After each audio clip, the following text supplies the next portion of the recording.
Wenn der Sommer kommt, da müssen die Leute ganz geschwind am Abend noch ein Pickerl machen, dass sie mich dann auskrachen, aussie dann an den Wald, da lassen's am Abend stehen.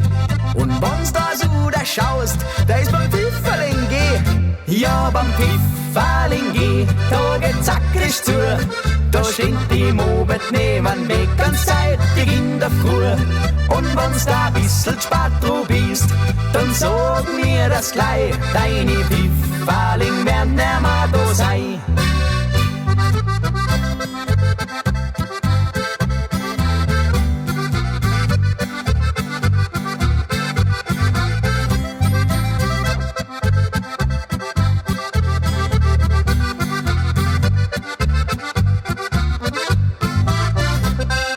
Wenn's dann reimig bist und in dein Heft liest, dann darf deine Tasche nichts groß sein, sonst passen da 2 Kilo rein. Das haben's uns so vorgeschrieben, was soll das da noch sagen?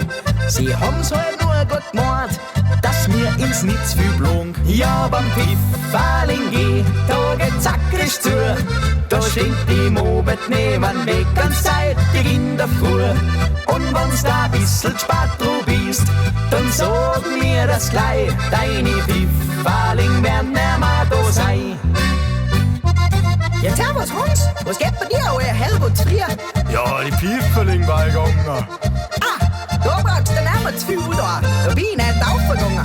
Schau, was ich gefunden hab. Aber jetzt muss ich auch heim zu meinem Pfifferling-Gulasch. Ja, Resi, das hab ich mir schon gedacht, dass ich müssen nicht früher aufstehen.